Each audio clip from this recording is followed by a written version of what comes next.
Assalamualaikum warahmatullahi wabarakatuh. Alhamdulillahirabbil alamin. Wassalatu wassalamu ala asyrafil mursalin Sayyidina wa maulana Muhammadin wa ala alihi wa ashabi ajma'in. Rabbi shrah li sadri wa yassir li amri wahlul 'uqdatam min lisani yafqahu qawli. Amma ba'du, ayyuhal hadirun wal hadirat jamaah Masjid Sa'lim Al-Fattah yang insyaallah selalu mendapatkan rahmah dan kemuliaan dari Allah Subhanahu wa taala. Seperti biasa sebelum ta'lim kita membaca surat Al-Fatihah. Semoga dengan berkah bacaan surat Al-Fatihah ilmu kita menjadi ilmu yang bermanfaat fiddin wad dunya wal akhirah. Ila hadratin Nabil Mustafa Rasulillahi sallallahu alaihi wasallam wa ala alihi wa azwajihi wa dhurriyyati wa ali baiti tahirin wa ila jami' ikhwani minal anbiya wal mursalin wal awliya wasyuhada was salihin was sahabati wat tabi'in wal ulama'il amilin wal musal mukhlasin khususan ila ruhi Imam Muslim wa Imam Nawawi wa ila Syekh Mutamakin wa Syekh Ranggakusumo wa ila Syekhina wa mu'allimina wa murabbi ruhina Kiai Haji Abdullah Salam Kiai Haji Muhammad Ahmad Salmahbud wa Kiai Muslim Ranggen wa khususan ila ruhi Syekhina wa mu'allimina wa murabbi ruhina Kiai Haji Abdul Fattah Sulaiman bin Sulaiman wa Kiai Haji Muhaddin bin Kemih wa Kiai Haji Syarfuddin bin Kiai Haji Abdul Ghani wa ila ruh Kiai Munir Abdul Rashid wa ila jami masyayikhina wa masyayikhina wa li muallimina wa li ustadina wa liman ahabba ilaina wa liman haqqun alaina wa li jami ahlina fil kubur syai'un lillahi lahumul fatihah. A'udzu billahi minasyaitonir rajim. Bismillahirrahmanirrahim. Alhamdulillahi rabbil alamin. Ar-Rahmanir Rahim Maliki Yaumiddin. Iyyaka na'budu wa iyyaka nasta'in. Ihdinas siratal mustaqim. Siratal ladzina an'amta 'alaihim ghairil maghdubi 'alaihim waladdallin. Amin. Qala al-mu'allif rahimallahu ta'ala wa nafa'ana bihi wa bi'ulumi fid dharain amin. Bismillahirrahmanirrahim. Kita akan melanjutkan bab babu ghazwati Badar, bab perang Badar. Kalau dalam syarah Imam Nawawi di sini tidak ditemukan riwayat ini kecuali di Muslim, karena cerita-cerita di tempat-tempat lain itu berbeda. Jadi ini khusus adanya di Imam Muslim.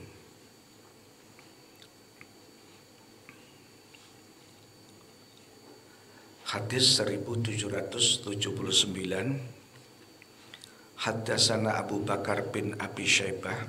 Qala Imam Muslim, haddatsana Abu Bakar bin Abi Syaibah, haddatsana Affan, haddatsana Hammad ibnu Salamah an Tsabit an Anas, dari Anas, anna Rasulullah sallallahu alaihi wasallam, sesungguhnya Rasulullah sallallahu alaihi wasallam syawara, bermusyawarah.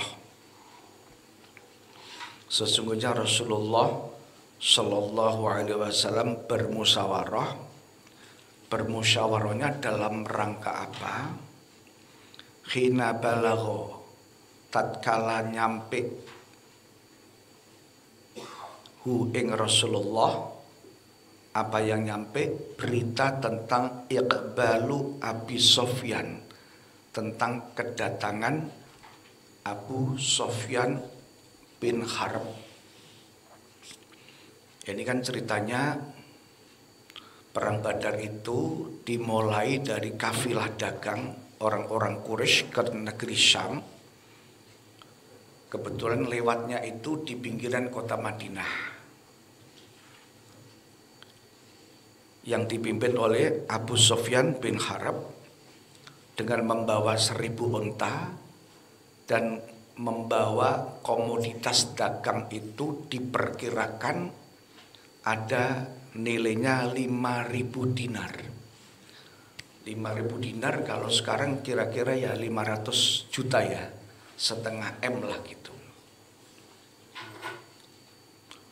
Melalui tepi Madinah karena ada Abu Sufyan membawa kafilah dagang ke Syam melalui tepi kota Madinah, maka ada kekhawatiran Rasulullah Sallallahu Alaihi Wasallam, rombongan Abu Sufyan ini khawatir nanti mengganggu kota Madinah. Karena apa? Memang Quraisy dari dulu kan sudah reseh kan, sama Rasulullah reseh, dimanapun Rasulullah berada diresehin kan begitu. Lah untuk menjaga kedaulatan kota Madinah, saat itu kota Madinah kan sudah dikuasai oleh Rasulullah Sallallahu Alaihi Wasallam. Karena itu maka kira-kira tanggal 3 Ramadan Rasulullah berangkat untuk menuju ke tepi Madinah. Untuk apa tujuannya? Memantau perjalanan kafilah dagang Abu Sufyan bin Harb. Karena itulah maka kepemimpinan di kota Madinah diserahkan oleh Rasulullah kepada Abdullah bin Ummi Maktum. Nah, ini kalau pemimpin pergi berarti harus ada apa? Pengganti, jangan sampai ada kekosongan kepemimpinan. Kalau di sini kalau pilkada belum selesai, ternyata masa bakti pemimpinnya sudah duluan, maka biasanya disebut PLT ya, PLT.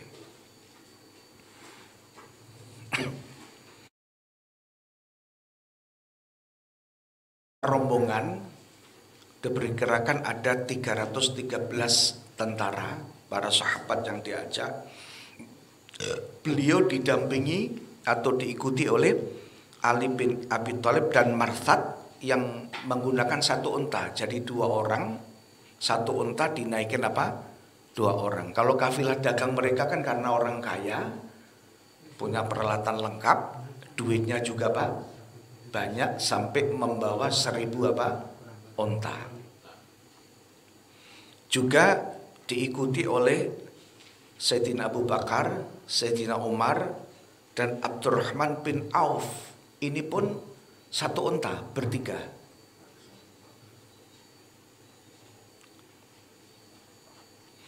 Nah, 313 ini menurut sejarah kaum muhajirin itu ada 82. Kaum muhajirin itu hanya dibawa 82 sahabat atau tentara, sedangkan kaum Ansor itu 231. Nah, tetapi kalau kita cek di dalam kitab Bukhari, Sahih Bukhari, hadis 3956, di situ tercantum kaum muhajirin itu hanya 60, kaum Ansor itu 240, berarti kan cuma 300. Ini yang benar mana wallahu a'lam bishawab, karena ada yang mengatakan seperti Ibnu Ishaq itu juga mengatakan berapa? 314, ada yang mengatakan 315, dan bahkan ada ulama sejarah yang mengatakan di samping 313 tentara masih diikuti oleh jin yang sudah masuk Islam 70 orang. Namanya sejarah Pak ya. Jumlah itu kan kadang-kadang ada selisih, yang persisnya rata-rata kan mengatakan 313.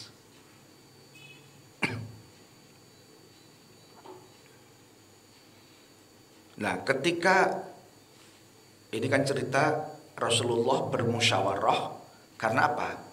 Mendengar atau berita ini sampai kepada Rasulullah, Abu Sufyan bin Harb sedang mengadakan perjalanan dagang menuju ke Syam, membawa begitu banyak komoditas atau perdagangan dan unta sampai 1000, dikhawatirkan mengganggu kota Madinah, sehingga Rasulullah menuju ke sana.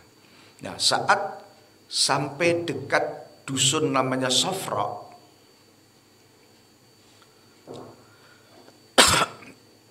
akhirnya Rasulullah mengutus seorang sahabat namanya Qis bin Amr al-Juhani dan Adi bin Rabah al-Juhani untuk apa? Mendeteksi, mengawasi gerak-gerik kafilah dagang yang dipimpin oleh Sufyan bin Harb. Nah, ternyata saat perjalanan ke Syam dan ditelisik itu apa itu? Diawasi oleh kedua sahabat ini, Qis dan Adi, ternyata tidak terjadi apapun. Rasulullah tadi kan ada kekhawatiran kalau mereka mengganggu kota Madinah.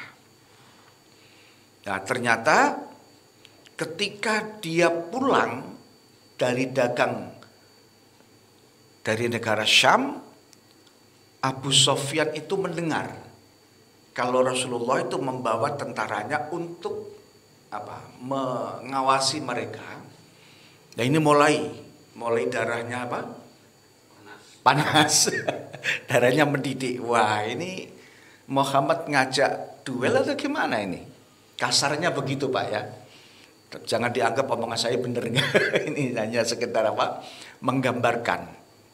Nah, akhirnya Abu Sufyan saat pulang, kan melalui tepi Madinah juga kan pulangnya, berangkat maupun pulangnya, ketika mendengar Rasulullah membawa tentara yang jumlahnya kira-kira 313 dengan peralatan yang ada, maka Abu Sufyan bin Harb ini mulai mendidih darahnya.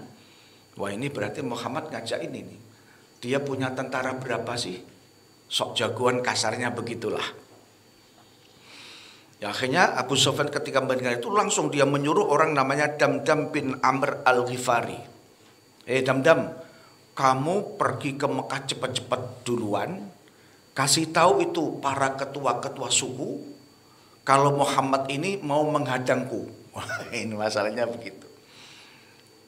Meskipun dalam kondisi siap siaga, hanya ada kekhawatiran kalau diganggu oleh orang, tapi pemahamannya Sufyan bin Harb dianggap Muhammad ini ngajak duel, mengganggu ini. Dianggap akan menggagalkan perjalanan pulang dagang dari Syam menuju ke Mekah.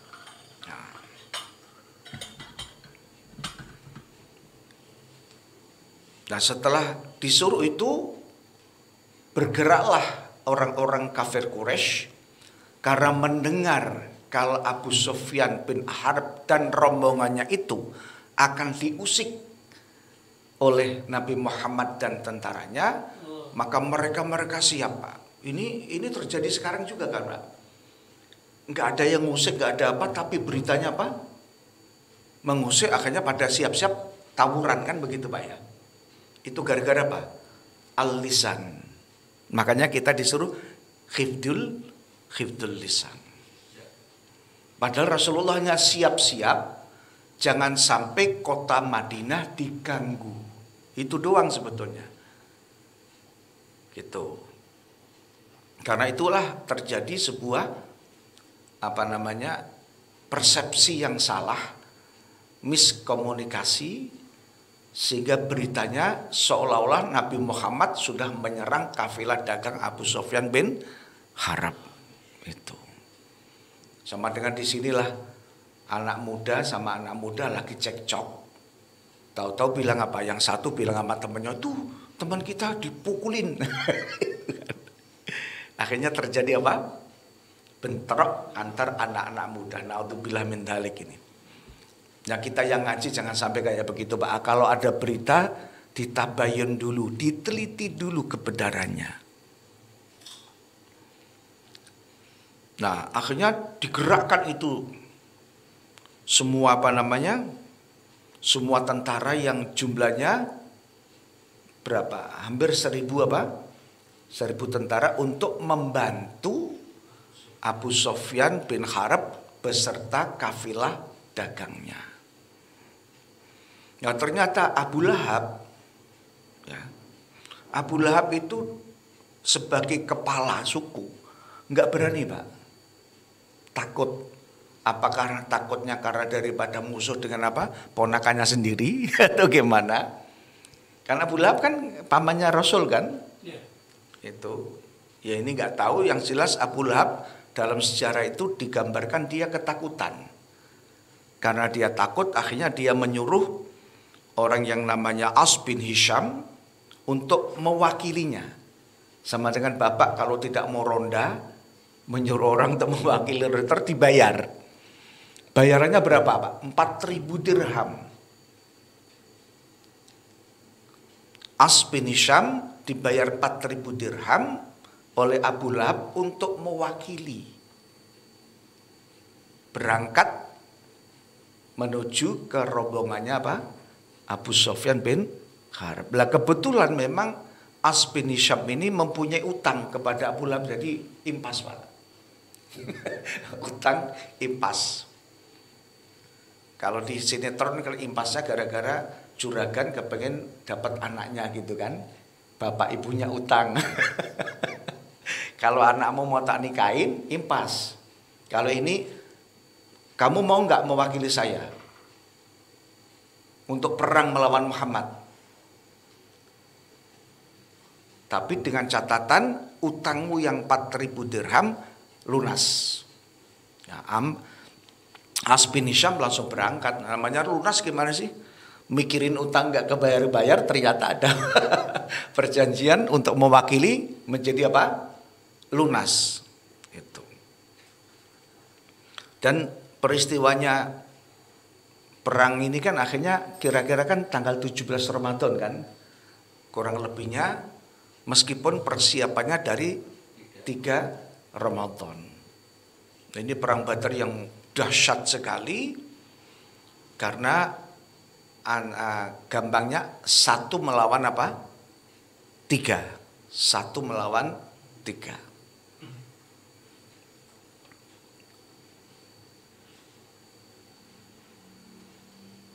Makanya di saat perang Badar ini terkenal doa Allahumma inni anshuduka ahdaka wa wa'adaka.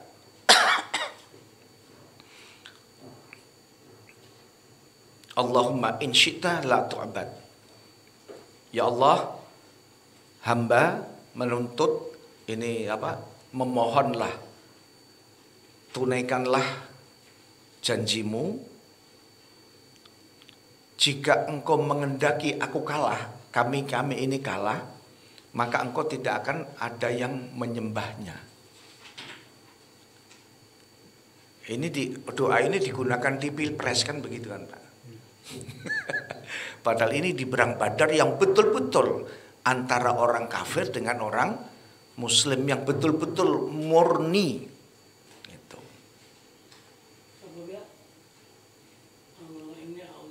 Allahumma ini anshuduka, alif nun shin da ka, ahdaka wa wa'adaka. Ahda wa wa'adaka, adaka wa wa'adaka, wa'ada itu kan. Jadi karena kondisi yang mengkhawatirkan itu, akhirnya Rasulullah berdoa sama wa Allahumma in syi'ta lam tu'bad. Jika engkau mengendaki, maksudnya ini mengendaki kami kalah, maka engkau wahai Allah tidak ada yang menyembah. Karena orang Islam kalau sudah meninggal semua, yang menyembah siapa? Allahumma in syi'ta lam tu'bad. Lam tu'bad. Karena kalau Muslim saat itu terbunuh semua, tidak ada yang Islam, berarti kan tidak ada yang menyembah Allah kan? Karena adanya orang kafir Quraisy di mana? Di Madinah juga masih banyak orang ya Yahudi.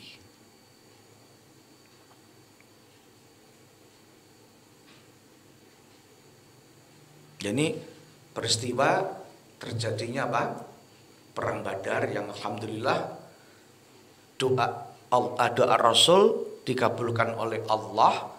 Akhirnya ada pertolongan dari Allah, dari tentara-tentara malaikat yang ikut berperang di perang apa? Badar ini.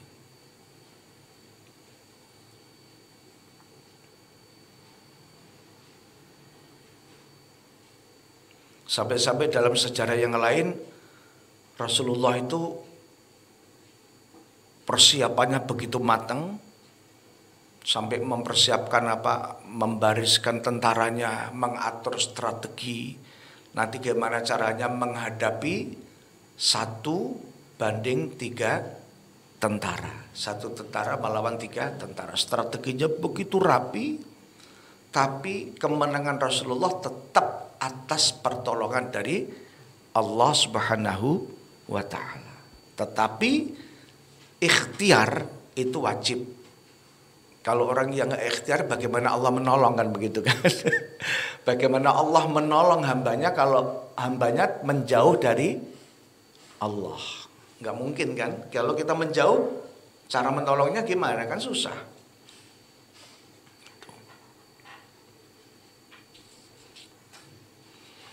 Dan memang Islam saat itu kan peralatannya apa-apanya nggak lengkap kan. Gitu. Nah kemudian sahabat Anas menceritakan, ini kebetulan yang menceritakan peristiwa ini adalah sahabat Anas. Saat Rasulullah bermusyawarah mendengar kedatangan Abu Sufyan bin Harb, maka Sayyidina Anas meneruskan ceritanya. Qala, telah berkata siapa Anas bin Malik, fatakallama, maka berbicaralah, angkat bicaralah gitu. Siapa Abu Bakar, fa'arada, maka diabaikan, maka mengabaikan siapa Rasul anhu, dari pembicaraan Abu Bakar. Abu Bakar ketika angkat bicara, Rasulullah tidak ngeladenin. Demikian juga summa takallama Umaru fa'arada anhu. Bahkan Umar pun ketika angkat bicara, anggaplah memberikan pendapat lah, juga diabaikan oleh Rasulullah Sallallahu Alaihi Wasallam. Nah, karena Rasul mengabaikan pembicaraan dari para sahabat, akhirnya sahabat banyak yang bingung. Dengan Rasulullah kan nggak berani bantah kan, ini ada apa ini? Karena Rasulullah gampangnya sepaneng lah, lagi mikirin caranya bagaimana menghadapi tentara yang begitu banyak, karena tentaranya Rasulullah anggaplah hanya 313. Yang karena suasana yang semacam itulah, maka faqama Sa'ad bin Ubadah, maka langsung Sa'ad bin Ubadah berdiri. Situasi semacam itu musyawarah gitu kan. Abu Bakar bicara diabaikan oleh Rasul, Umar berbicara diabaikan oleh Rasul. Bingung kan? Bingung ini. Akhirnya Sa'ad bin Ubadah memberanikan diri untuk berdiri. Langsung faqala, Abu Ubadah bicara, iyana turdu ya Rasulullah, apakah wahai Rasul engkau menghendaki kami ini semua? Ini Rasul mungkin sedang berpikir apa tentang apa? Strategi. Akhirnya Ubadah, wahai Rasulullah, apakah engkau menginginkan kami semua ini? Kalau misalnya nggak menginginkan, ya udah, kasarnya gitulah. Wahai Rasul, menginginkan kami semua kan? Walladzi nafsi biyadih, demi zat yang jiwaku ada di tangannya. Lau amartana an nukhidha al-bahra la akhadnaha. Wahai Rasulullah, seandainya engkau memerintahkan kami ini dengan apa, di sini Nahdhah Nukhidwah itu dari khail apa? Pasukan berkuda. Seandainya engkau memerintahkan kami pasukan berkuda kami menyelami laut, menyeberangi laut, la akhadna, maka akan kami seberangi laut itu. Gampangnya semangatnya sahabat itu tinggi. Rasulullah memerintahkan apapun, meskipun sesulit apapun, akan kami lakukan wahai Rasul. Kalau sekarang begitu ngumpet Pak ya. Menghindar supaya nggak disuruh-suruh. Karena kondisinya memang sedang tegang. Gitu. Memikirkan kedatangan Sufyan bin Harb beserta rombongannya itu, dan mereka sudah mendapatkan bantuan dari Mekah untuk menuju ke tempat perdagangannya siapa? Sufyan bin Harb. Walau amartana an nadriba akbataha, wahai Rasul, jikalau engkau memerintahkan kami semua, an nadriba untuk memukul akbataha, musuh-musuhnya, ila barkil himat, ada yang mengatakan barkil himat, ada yang mengatakan birkil himat atau humat. Ini masalah apa? Masalah tempat ya.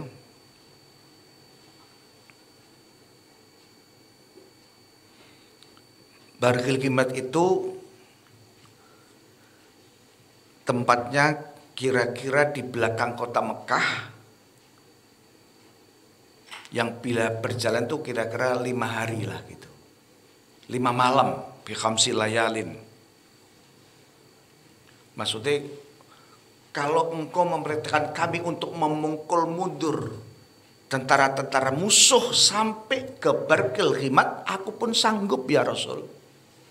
Saking semangatnya para sahabat untuk apa? Juga memberikan semangat kepada Rasul.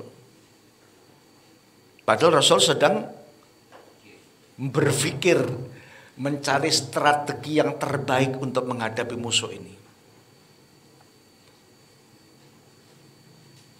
Ini kalau sekarang ada musibah, pemimpin sedang memikirkan cara bagaimana mengatasi musibah, tapi yang lain malah ngolong-ngolong, kan susah.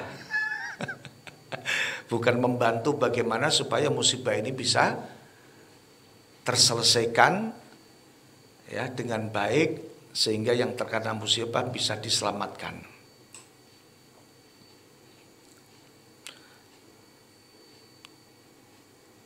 Walau amartana adriba akbata ila barkil himat la fa'alna, maka kami akan lakukan itu.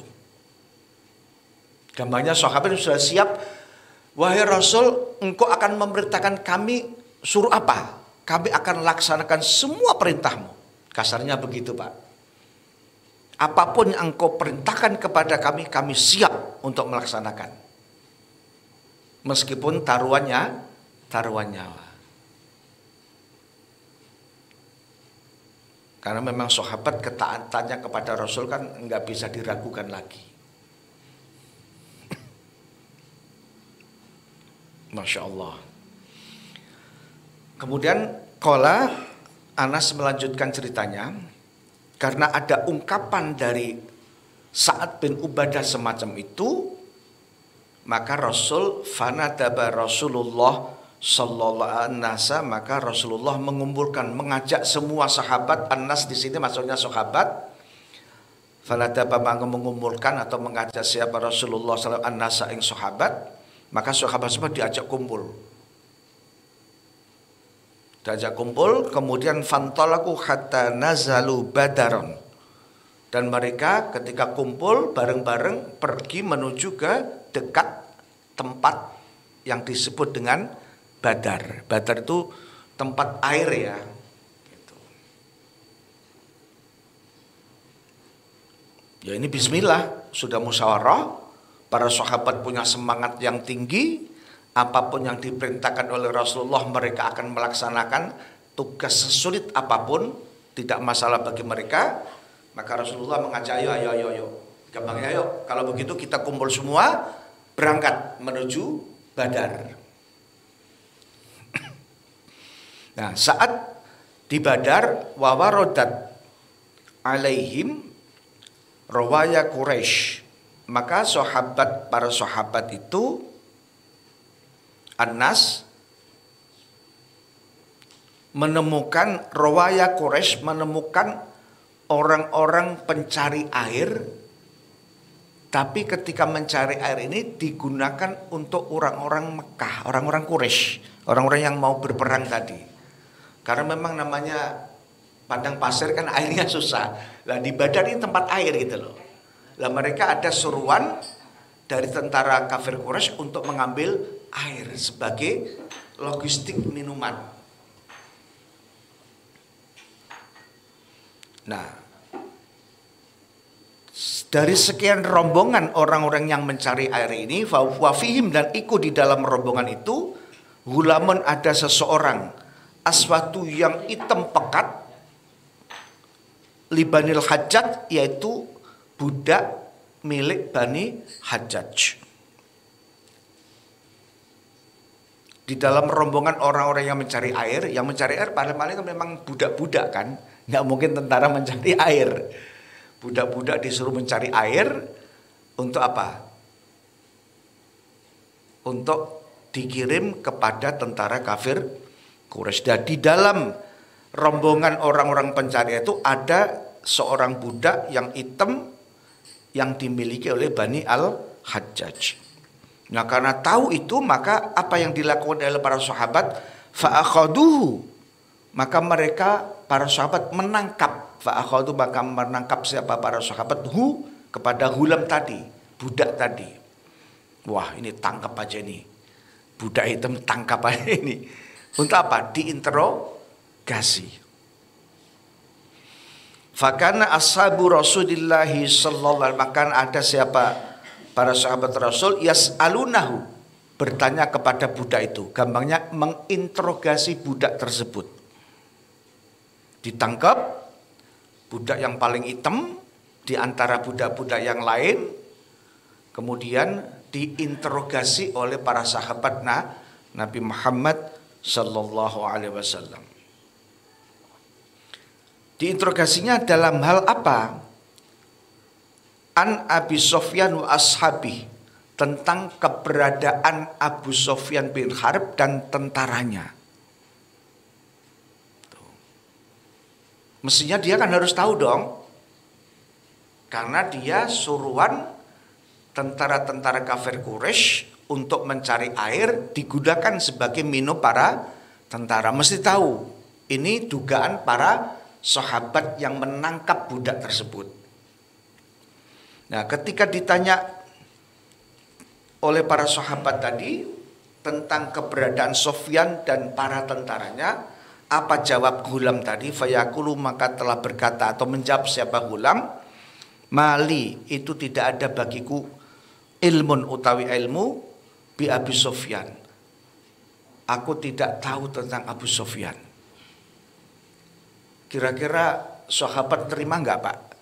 Ketika ada budak pencari air yang digunakan untuk minum para tentaranya orang kafir Quraisy, menjawab bahwa mali ilmun bi Abi Sufyan, aku tidak punya pengetahuan tentang Abu Sufyan. Gampangnya aku nggak ngerti Abu Sufyan. Sahabat kan malah tambah apa? Tambah kesel, masa ini mencari air digunakan untuk orang kafir, masa dia nggak tahu Abu Sufyan sih?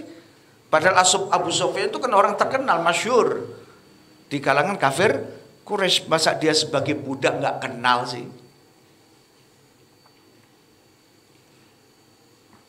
Walakin hadza Abu Jahal wa Utbah wa Syaibah wa Umayyah bin Khalaf. Tapi kalau saya Abu Jahal, Utbah, Syaibah, Umayyah bin Khalaf tahu.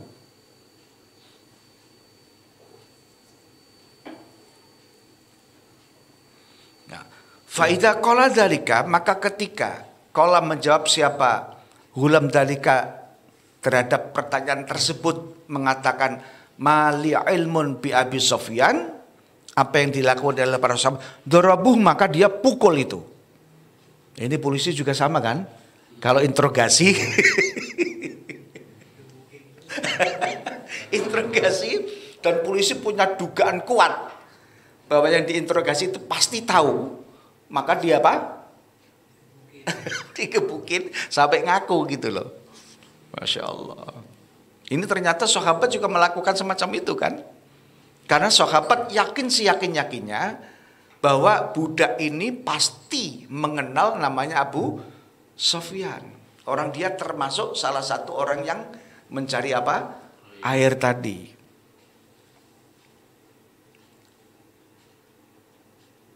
Nah, karena digebukin, apa jawab Ghulam tadi atau budak? Faqala, maka telah menjawab atau berkata siapa Ghulam, "Na'am, aku tahu. Ana ukhbirukum, aku nanti akan memberitahukan kepada kalian semua." Allah.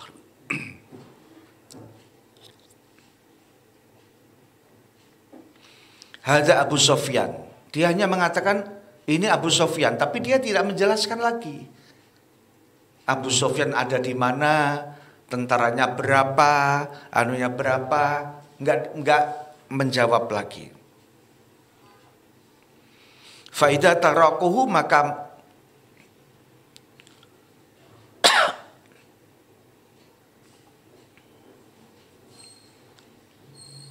meninggalkan siapa sahabathu kepada Ghulam, fasa'alu, maka mereka bertanya kembali, faqala, maka dijawab oleh siapa? Ghulam, mali bi Abi Sufyan ilmun.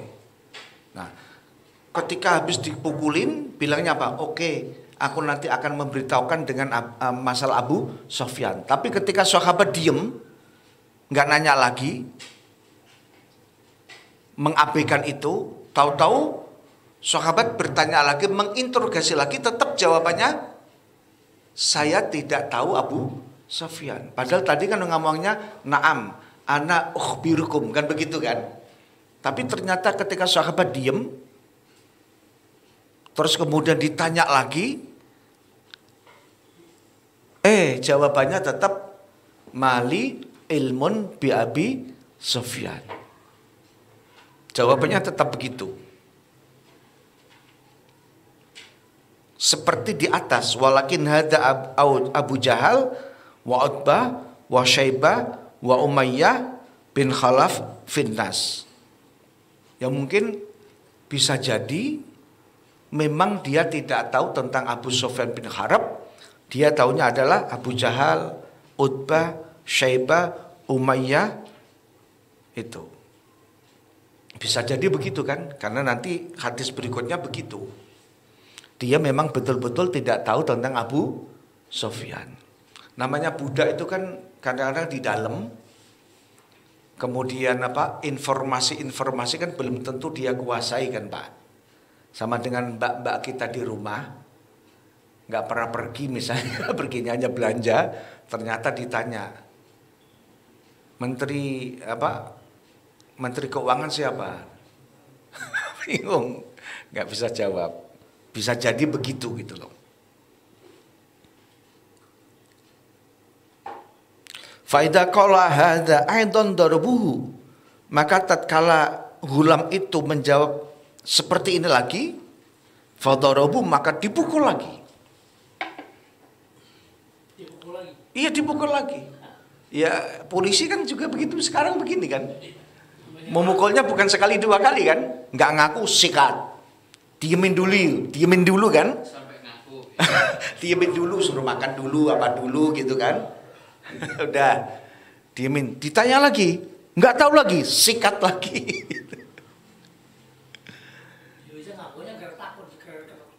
Nah, masalahnya adalah di sini sekarang ini kan ada orang yang karena ketakutan daripada siksa lebih baik ngaku. Walaupun nggak tahu. Ada yang memang orang bohong, ketika dia dipukul, disiksa baru ngaku. Lah ini bandar-bandar narkoba di mana, kalau ini yang ketangkep, kalau nggak ngaku susah. Kadang-kadang disundut rokok, ditendang, di itu supaya ngaku di mana. Kalau itu ngaku betul sih nggak apa-apa, menunjukkan oh bandarnya di sini. Dia sering menjual barang itu berada daerahnya ini. Siapa-siapa jaringannya A, B, akhirnya polisi menelusuri kan begitu kan. Langsung begitu terus faida qala hadza aidan darabuh, dipukul lagi.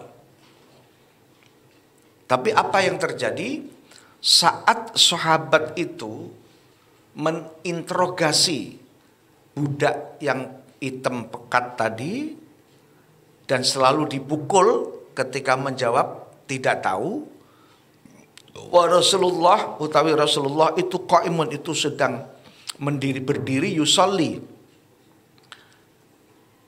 halis sholat. Saat itu Rasulullah sedang melakukan apa? Sholat, mendirikan sholat. Nah, saat Rasulullah sholat ternyata ada gaduh tadi. Ada gaduh. Wah, ini siapa ini kok dipukul? Mungkin jeritnya terdengar oleh Rasulullah karena dipukul-pukul tadi.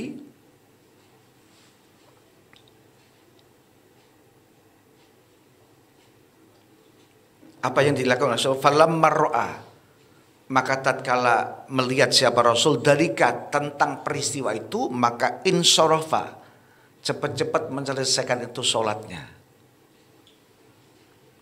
Ya ternyata maksudnya langsung salam lah gitu. Jadi kalau misalnya ada sholat khusyuk dia nggak mendengar, orang gaduh nggak mungkin kan? Wong punya kuping kok.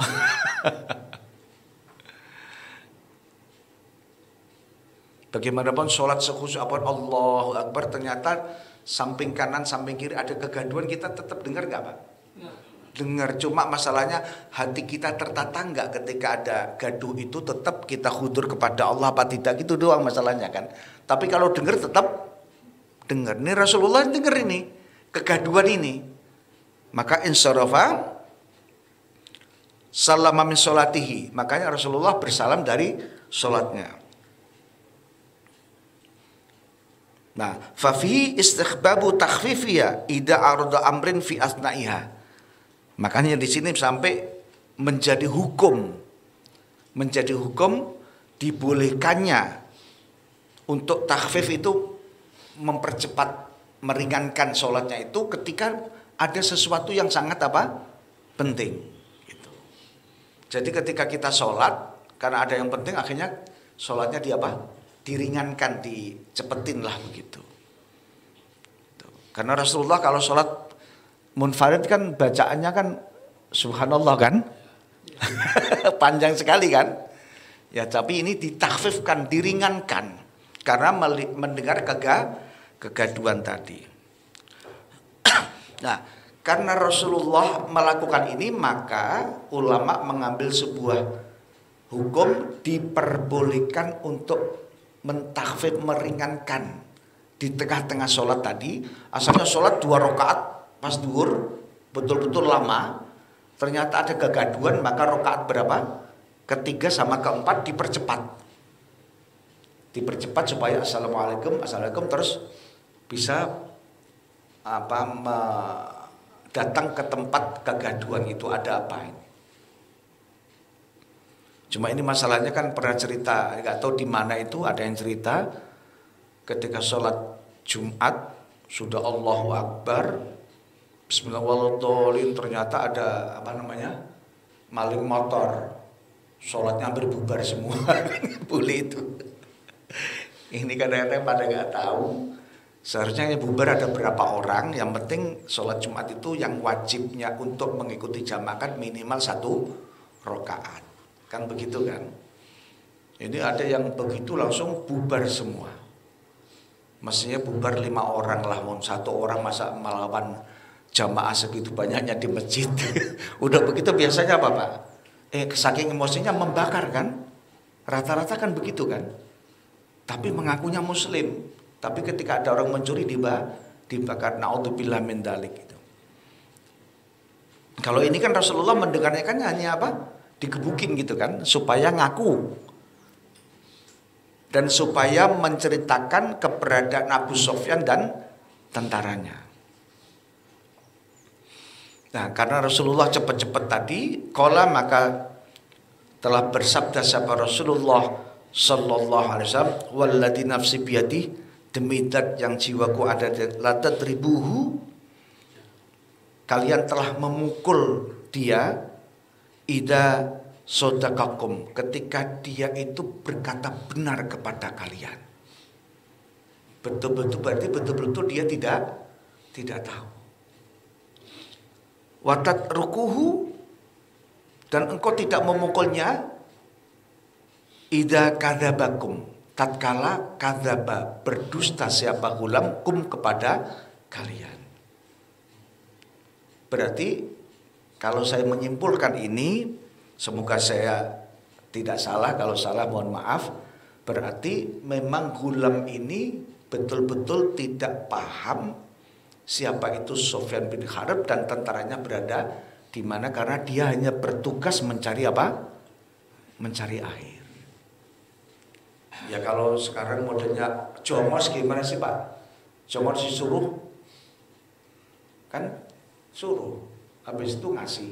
Ngasihnya bisa jadi bukan langsung kepada Sufyan dan tentaranya, bisa jadi dengan orang lain, kan begitu. Karena memang Sufyan dan orang-orangnya pasti dia tidak mau diketahui keberadaannya oleh Rasul. Kalau sekarang kan mengumpet di mana, Pak tentara? Mau pakai satelit. Amerika tinggal mencet dari apa? Dari tempatnya aja, markasnya aja udah ketahuan Indonesia itu di mana. Nanti yang dibom di mana udah ketahuan semua, Pak. Target-targetnya. Kalau sekarang, kalau dulu kan harus ngintip. Mencari jejaknya di mana tempatnya. Kalau sekarang kan HP aja bisa dilacak kan. Ada pencuri pergi dia bawa HP. Selama HP itu tidak dimatikan, pasti dia kelacak. Tapi kalau pencuri yang lihat HP dimatikan, Pak. Dia ganti HP baru. HP baru pun kalau nomornya itu dimasukkan ke HP baru tetap kelacak. Kalau dia pinter berarti dia beli HP baru dengan nomor baru. Karena yang dilacak itu nomor lamanya tadi. Dimanapun dia berada, bahkan HP-nya dimatiin pun itu masih kelacak. Apalagi HP-nya dinyalain tambah kelacak lagi. Itu. Ini yang masalah redaksi latar ribuhu iza sodaqakum, kamu memukulinya tak kalah dia itu ngomong benar. Iya, ngomong benar malah kamu pukuli. Maksudnya benar-benar dia tidak tahu Sufyan dan ashabnya. Ketika dia jawab begitu malah kamu pukulin. Gitu. Bukannya pada saat kamu pukul dia ngomong benar. Enggak. Orang bicara benar dipukulin gitu. Ya pada saat dipukulin, benar ngomongnya dia. Saya tahu. Gitu. Loh, di sini ada lam, ada idza. Tatkala. Iya, ada idza tatkala. Teman-teman kalian semua mukulin itu tatkala dia ngomong benar sama kalian. Dan pengertiannya agak berat juga nih. Gimana? Pemahamannya. Iya. Orang bicara benar lu pukulin juga gitu. Nah, kali gitu. Iya. Orang bicara benar lu pukulin. Ya. Soalnya gini, mohon maaf. Sekarang juga begitu, ketika dia memang tidak tahu polisi diinterogasi, kan banyak dipukul, sebetulnya dia ngomong benar. Tapi kalau ketika dia bilang na'am, ana ukhbirukum, Ya. karena dia nggak tahu hanya ngomong na'am, ana ukhbirukum, terus dia dipukulin. Tapi ketika dia ngomong mali ilmun bi abi Sufyan, langsung dipukul. Padahal dia ngomong begitu memang benar. Benar memang tidak tahu keberadaan apa? Sufyan. Sufyan.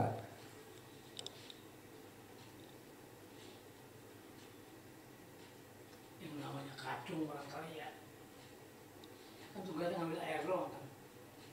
Mungkin banyak mendengarin omongan orang-orang. Barangkali begitu Pak. Ya kalau dia budak itu masalah Abu Sufyan, tapi kalau masalah Abu Jahal dan Iya. Kalau Abu Jahal, Utbah, Umayyah bin Khalaf dia tahu. karena kafilahnya beda. Kafilahnya berbeda. Cuma ketika dia jawab mali ilmun bi Abi Sufyan, ini apa? Sahabat-sahabat itu masih apa? Kesel gitu. Pukul dia. Lah Rasulullah mendengar begitu kan, loh. Sebetulnya saat engkau mukul dia itu bicara bener.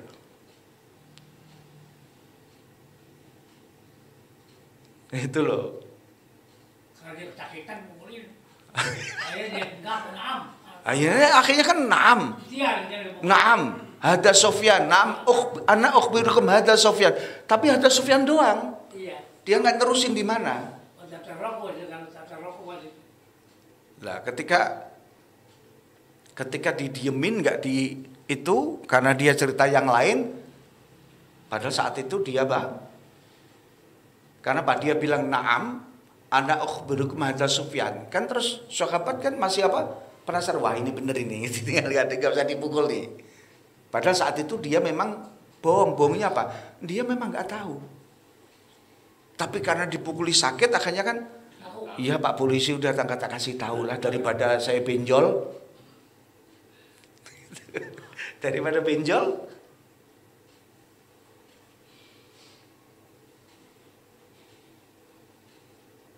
Jadi ketika dia bohong, bilang apanya? Naam, ana ukhbirukum hadza Sufyan. Apa namanya? Sahabat tidak apa? Tidak mukul. Tapi dia bilang mali ilmun bi Abi Sufyan hadza Abu Jahal. Ini malah dipukulin. Itu loh, larinya ke sana. Dia ngakunya itu kebohongannya itu karena dia Kesakitan. Akhirnya kan bilang daripada dipukulin kan naam ana ukhbirukum hadza Sufyan. Gitu doang. Karena dia nggak tahu Sufyan bin Harb yang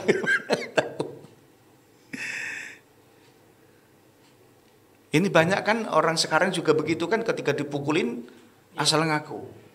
Ya udah lebih baik aku ngaku di penjara dibanding karena hifdzun nafs, menjaga jiwa kan lebih utama dibanding yang lain. Dalam konteks itu ya. Udah, kita lanjutkan. Qala telah berkata siapa Anas melanjutkan faqala Rasulullah sallallahu alaihi wasallam hada masra'u fulanin. Masra' itu makan sukut, tempat jatuhnya orang. Maksudnya ketika dibunuh dia jatuh gitu loh. Nah, makanya Rasulullah mengatakan hada masra'u fulanin. Ini adalah tempat orang-orang yang meninggal nanti. Makanya yang Abu Jahal kan termasuk gugur di perang Badar kan. Itu. Ini saya belum persis apakah ini prediksi Rasulullah nanti orang-orang ketika perang Badar nanti matinya di sini nih. Sambil qala Anas wa yadau dan meletakkan siapa Rasulullah yadahu tangannya Rasulullah alal ardi hauna di sini nih di sini nih. Tapi ternyata memang qala berkata siapa Anas fama mato maka tidak jauh ahaduhum salah satu mereka yang ditunjuk di sini tadi an maudhu yadi Rasulullah dari tangan dari telunjuknya Rasul yang ditunjuk tadi. Ya, ternyata nanti memang Abu Jahal matinya di sini di sini gitu. Tapi di sini tidak disebutkan siapa yang mati yang terbunuh. Tapi ternyata tidak jauh apa yang telah ditunjuk oleh Rasulullah tadi pakai jari telunjuknya menunjuk tempat di sini nanti mereka pada terbunuh. Famato itu artinya taba'ada, tidak jauh. Tidak begitu menjauh orang-orang yang disebutkan oleh Rasulullah tadi sesuai dengan petunjuk Rasulullah sallallahu alaihi wasallam di tempat di mana mereka pada berguguran gitu. Nah ini bukan berarti Rasulullah dianggap nanti ahli nujum.